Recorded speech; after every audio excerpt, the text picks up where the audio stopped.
ये कहानी ऐसे व्यक्ति की है जो अपने काम से बहुत परेशान था और ऑफिस में अपने वर्कलोड से बहुत फ्रस्ट्रेटेड, घर में अपने बीवी बच्चों से भी परेशान रहता था।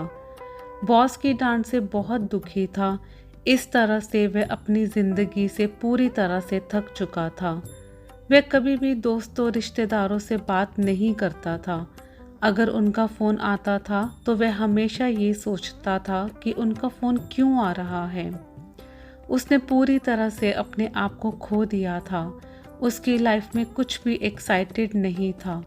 उसको हमेशा ये लगता था कि मैं हूँ या नहीं बराबर है। एक बार की बात है, संडे का दिन था। वह अपने घर पर ऑफिस का काम कर रहा था। तभी उसका बेटा आता है कि पापा मुझे होमवर्क करवा दीजिए।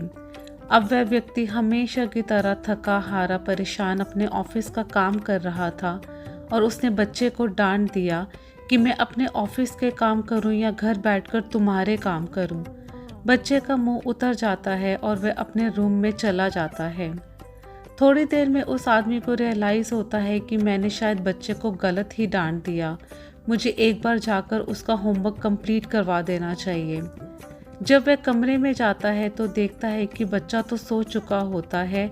उसकी होमवर्क की कॉपी उसके पास ही पड़ी होती है। वह सोचता है कि देख लेते हैं इसने होमवर्क कंप्लीट किया है कि नहीं। वह कॉपी देखता है तो उसमें लिखा होता है कि निबंध लिखें। उस निबंध का टाइटल होता है ऐसे काम जो आपको शुरू में तो अच्छे नहीं लगते पर धीरे धीरे अच्छे लगने लगते हैं।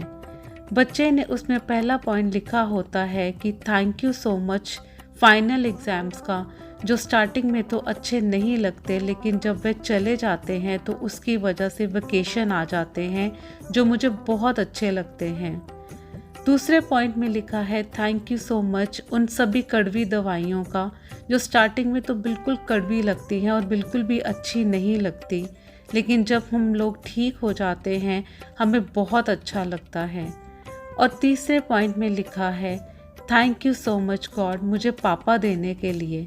स्टार्टिंग में जब वो मुझे डांटते हैं तो मुझे बिल्कुल अच्छा नहीं लगता और रोना भी आता है, लेकिन जब वे मनाने के लिए बाहर घुमाने ले जाते हैं, हमें खिलौने दिलाते हैं तो मुझे बहुत अच्छा लगता है। इसलिए thank you so much God मुझे पापा देने के लिए, क्योंकि मेरे दोस्त के तो पापा भी नहीं हैं। ये आखिरी लाइन पढ़कर उस आदमी की आंखों में आंसू आ जाते हैं। उसको समझ आता है कि वह अपनी ज़िंदगी में क्या कर रहा है। ये छोटा सा बच्चा ये बात अच्छे से समझ सकता है कि कुछ चीज़ों को हमें अच्छा भी मानना चाहिए और बुरा भी मानना चाहिए। ज़रूरी नहीं है कि जो चीज़ हमें अभी अच्छी नहीं लग रही वह हमेशा के लिए बुरी हो। उस आदमी को रियलाइज़ होता है और वह हाथ जोड़ता है और मन ही मन में भगवान को बोलता है कि थैंक यू सो मच भगवान मुझे घर देने के लिए। बहुत सारे लोग ऐसे हैं जिनके सर पर छत भी नहीं है। थैंक यू सो मच भगवान मुझे परिवार देने के लिए। बहुत सारे लोग तो ऐसे हैं जो दुनिया में अकेले हैं।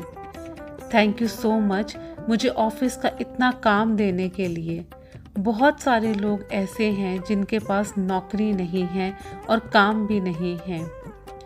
इस कहानी से ये बात समझ आती है कि लाइफ में हमेशा अच्छा नहीं हो सकता, अच्छा बनाना पड़ता है। हो सकता है कुछ चीज़ें जो अभी अच्छी नहीं लग रही हो पर फ्यूचर में जाकर आपके लिए बहुत अच्छी हो सकती हैं। इसलिए कभी भी किसी भी सिचुएशन में खुद को दुखी नहीं करना चाहिए, बल्कि सूझबूझ और समझ से काम लें। हमेशा धैर्य रखना बहुत ज़रूरी होता है और खुद को पॉजिटिव रखना उससे भी ज़्यादा ज़रूरी है। हमेशा मोटिवेट करते रहिए और आगे बढ़ते रहिए। लाइफ में ये भी वक्त जो बुरा है वह भी गुजर जाएगा और हमेशा मुस्कुराते रहिए।